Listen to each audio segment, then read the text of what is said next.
Good afternoon. Thank you, everyone who came out to honor my dad.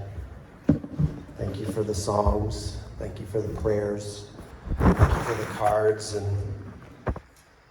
the phone calls and people who came from long distances to be here. That's a real great blessing. Oh, this will work, okay. You want me to? Okay. You're gonna have to flip it around then. How do you do that? Anyways. How do you flip it? Okay, if you just keep it right there, I won't move. I'll stay in the frame. I'll try to stay in the frame. Yeah. Mom asked me if I would say something on behalf of our family. They're more than capable of speaking for themselves, as you can see from Kevin. But yeah, ever since Dad passed, I've been thinking, what can I say? And I sat down in front of my computer and I just started writing all these thoughts, filling pages with these thoughts. And every time I drove somewhere in the car, I think, what am I going to say? What can I say? What can I say? Talking out loud, being thankful.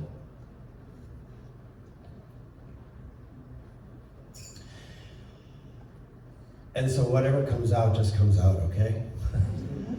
So I was thinking about Dad. I remember when I was down in Baltimore in June, and one of my friends was asking me about Dad. And I said, he's not all himself. We were so used to Dad with his jokes, and he had a very kind of playful nature. He would dress up and he'd wear silly hats and silly ties, and anything that we asked him to do, he would pretty much do it. And I'm introducing a slideshow, and you'll see, I took a lot of pictures of Dad, and he was always willing, whatever I asked him to do, he would do it, no matter how ridiculous it was. And I think he enjoyed it. Yeah. And if you were out in the lobby, and you can see some pictures of times he was in the plays here at the church, and he dressed up like Thurston Howell III, and he played evangelist in the Pilgrim's Progress, and I guess there was he played this other character. It looked like a giant with a really mean face. Oh yeah, and I had a picture of that. I didn't put it in there, but I could have. But yeah, he really wasn't himself, because he didn't have that bubbly, kind of joyful thing. Every once in a while we caught glimpses of it. Yeah. And we think, wow, there's Dad right there. Yeah. But Dad was a hummer. Dad always had a song. Dad always had a song. And he even made up songs. He liked to think that he could sing in French. He didn't know a word of French. But sometimes he'd be in the house and he's like, je toisis la ligne, we'd be like, Dad, what is this? And he'd be making a face and everything. He thought he was being very romantic, and then he'd grab Mom and he'd start swinging around. They'd be dancing around on the kitchen floor. He'd be singing this ridiculous French-sounding song. And when it was time to think of a closing song at the end of a message, he would always be thinking, like, what's the perfect song to go with this message? And he'd get up there and he'd maybe say a few words, like, let's sing. And he had a song for everything. He loved music. He loved music. He loved good food. Yep. I mean, if you want to know where, between here and Baltimore, where can I stop and get donuts? He could say, well, there's at this exit, this place, and then at this exit, there's this place. But there, oh yeah, this place. You gotta stop there at that exit and get donuts there. Like he was a walking compendium of places to eat all throughout Maine and Massachusetts and New Hampshire, you know, and the route down to Baltimore. And yeah, we were always surprised. And he was always finding out new ones too. He loved food, he loved sports. Yep. He really loved sports. He loved sitting around and talking sports with his grandsons. He, you know, was watching baseball, football, basketball, hockey, talking with his sons Tim, Doug. He didn't talk about it so much with me because I wasn't really that interested. We had to find other things to talk about. But yeah, and he was faithful to go to like all the games, high school when my brothers and my sister, she played. He would go to the games, he'd find some way to get out of the office and come. And he'd attend his grandson's games whenever he could. When he would plan his trip to Baltimore so that it would coincide so that he could see Noah and Colby play basketball or soccer or something. Yep. You know, it's like, when is their game? Okay, so we have to make sure we're there on that day. And he loved that. There were so many things, you know, that when I was putting together this slideshow that we're going to watch, I look at Dad, and sometimes I would see Doug.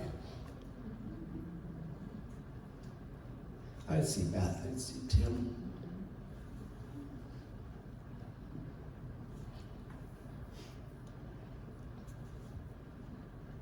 You know, there's a little bit of Dad in all of us. And we absorb some of his personality too, you know? Sometimes I catch myself and I go, oh my gosh, that's Dad. You know, why am I singing this crazy song? You know? And I remember we probably all went through this as teenagers, and probably not Beth, but maybe Tim and Doug, but for me, very clearly, there was a time when I was a teenager when I was like, I don't want to be like Dad. You know, as a teenager, you feel like embarrassed by your father. Oh, he's telling that joke again.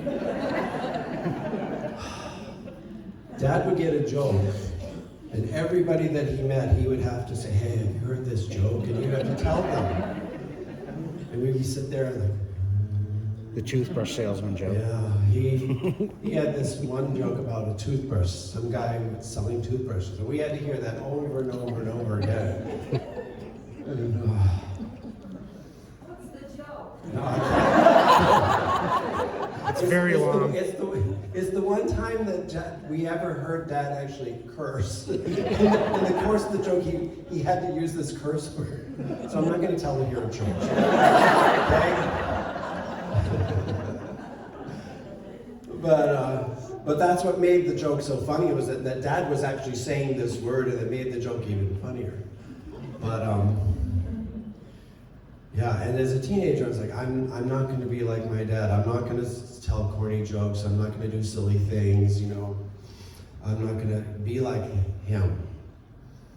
And well, it was inescapable. I mean, we're all like him in some way. We are all like him some way. And you know, and like Kevin was just saying, you know, we want to be more like Dad now. We do. And so, yeah, when Dad was born, I like to think that was Dad 1.0. You know, and he was, I mean, you knew him before any of us, Mom. And You heard the story about, when you first met him and you were like, who is this guy?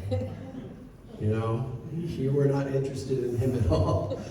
But he was a nice guy. I mean, we all would say that. Your dad was a nice guy. He was a good guy. And he eventually won her heart by being very persistent and loving her.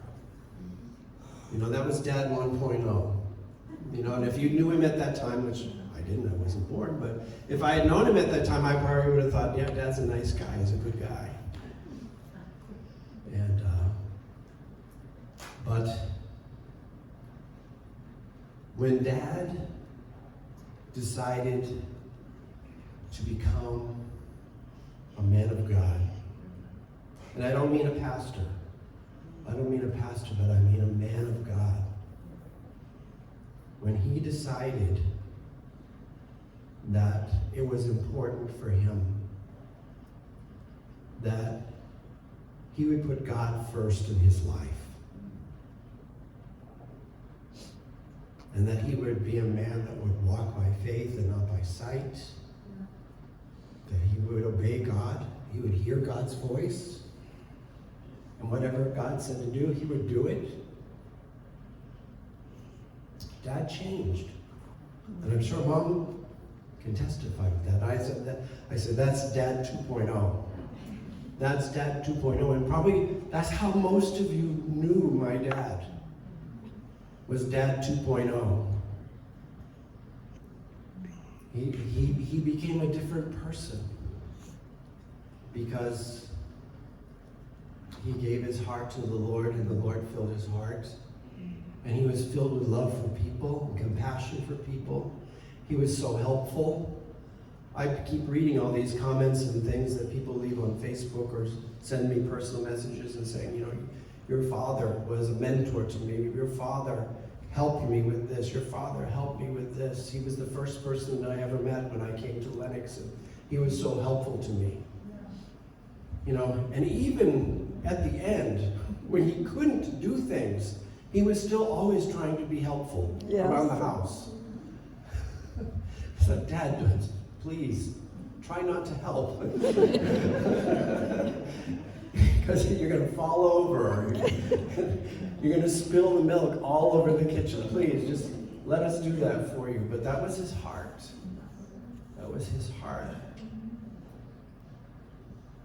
And I like to think that now that he's gone to heaven, it's Dad 3.0.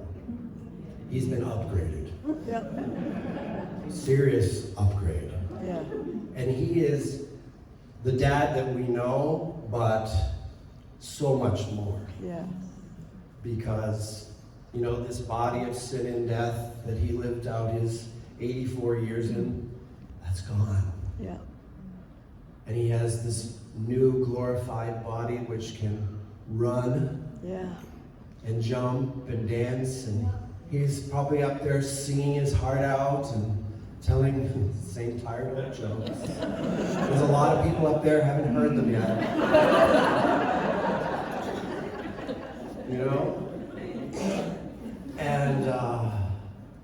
And we look forward to the day when we'll be reunited with him and with our other family members who have also gone on to heaven. And so that's a long way to say something. I'm not saying anything that I wrote down on any of my long pieces of paper there, really, because this morning, Mom and I have been cleaning around in the house and finding things and trying to get things organized. And just before he passed away, Dad was being rolled over in the bed to make himself more comfortable. And his wedding ring,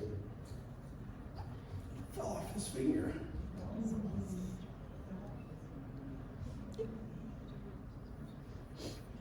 And we knew,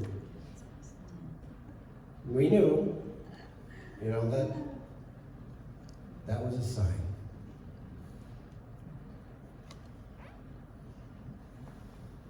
I think maybe the reason he didn't go to heaven sooner was because he loved my mom so much. He really did. He taught us how to love our mom. We really love her. And it's because Dad showed us how. Dad showed us so many things. He showed us how to love people, how to be kind to people, to help people, to be welcoming to people.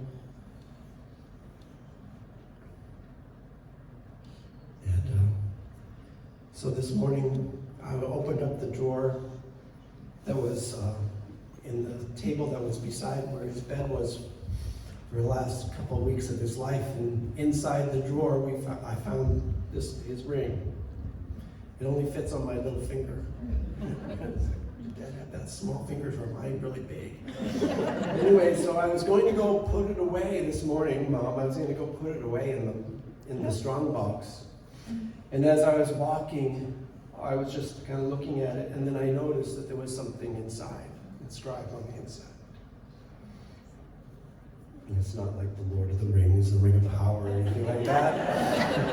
You know, you don't have to throw it in the fire to read it. But, you know, I kept thinking, maybe this is a ring of power because, you know, it's kind of what tethered him here for a long time. I didn't think he wanted to leave you, Mom. I know he didn't. But, and I'm sure she doesn't mind this at all, but I think finally, when we were telling him, Dad, you know, it's time to go. You can go. We love you. You can go. It's okay. And he heard that. And I think that's when he said, okay, Lord, it's okay. Lord, I'm ready. I'm ready. Jesus, I'm ready. You're my first love. I surrender myself to your love, Lord. And he gradually passed away in front of our eyes. And so when I saw what was written inside here, it was just a scripture verse. And I looked it up, and I'll read it to you. It's from Philippians chapter 2, verse 2. And it says, complete my joy by being of the same mind, having the same love, being in full accord and of one mind. And I thought,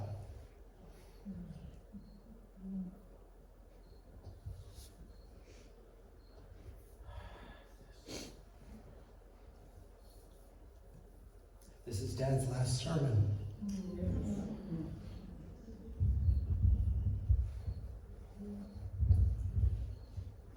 And he would say to all of us the same thing. Complete my joy. Be of the same mind.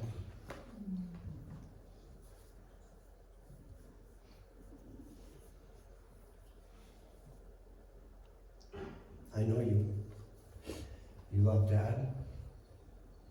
Some of us called him Dad, some of us called him Grandpa or Papa. Yeah. Uncle, brother-in-law, so on. Father-in-law, oh, yeah. Father-in-law, sorry.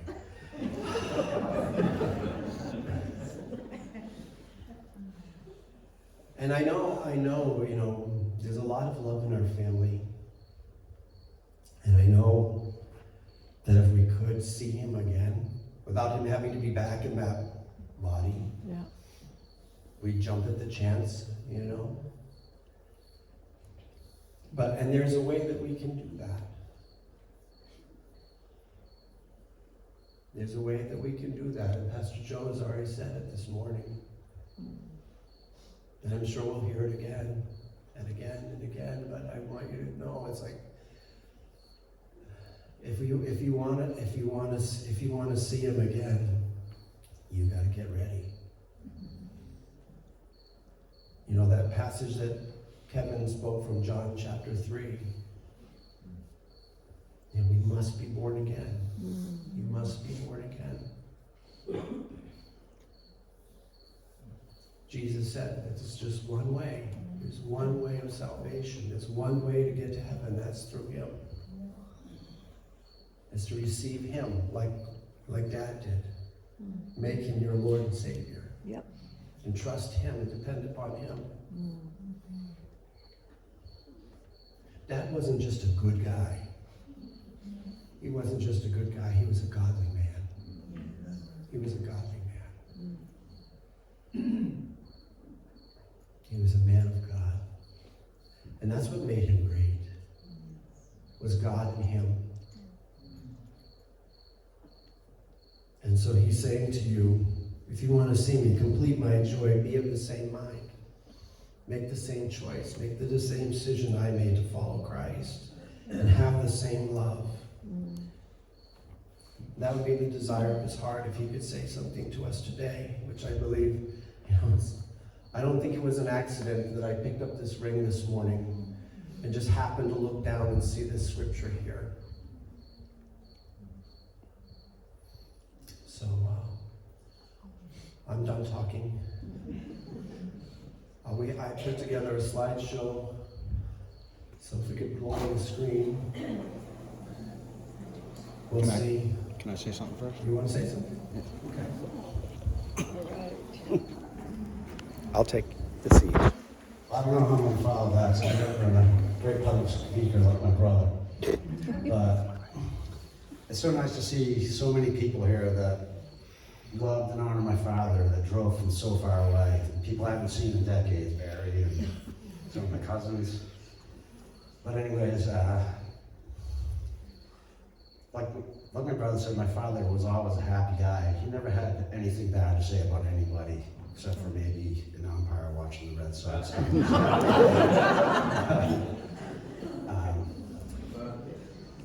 Yeah, and one of my other greatest memories is we had a soccer game in high school, and it was a championship game. And Barry was there, and it was pouring down rain, and we were behind, and I was playing left wing, and I scored the tying goal.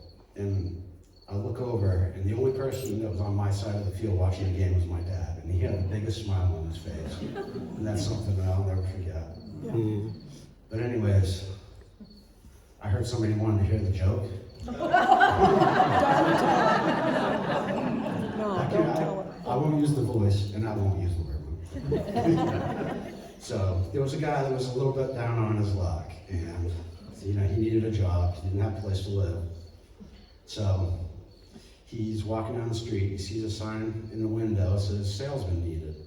He says, "Oh, I think I could probably do that." So he goes in and applies for the job, and it's a job selling toothbrushes. So he gets the toothbrushes and goes out, and so the next week there's 3 salesmen, and they have to meet every week with the boss and report how they did. So the boss says to the first guy, says, "How'd you do?" And he says, "I did great. I sold 1,500 toothbrushes this week."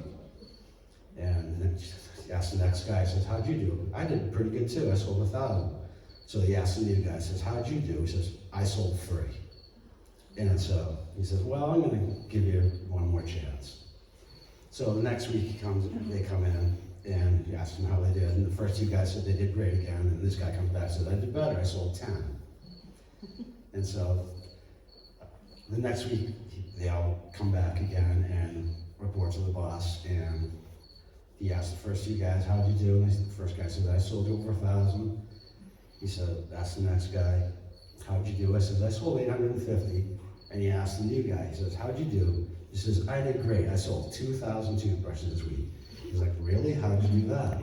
He says, "Well, I went to the store, and I got a bag of chips, and I got a bowl, and for something that was supposed to be dip, and I went and set up a table, and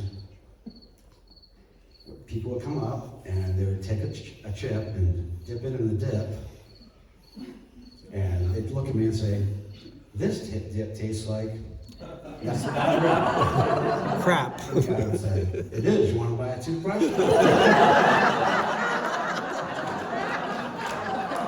So I thought I'd have to make you guys all suffer.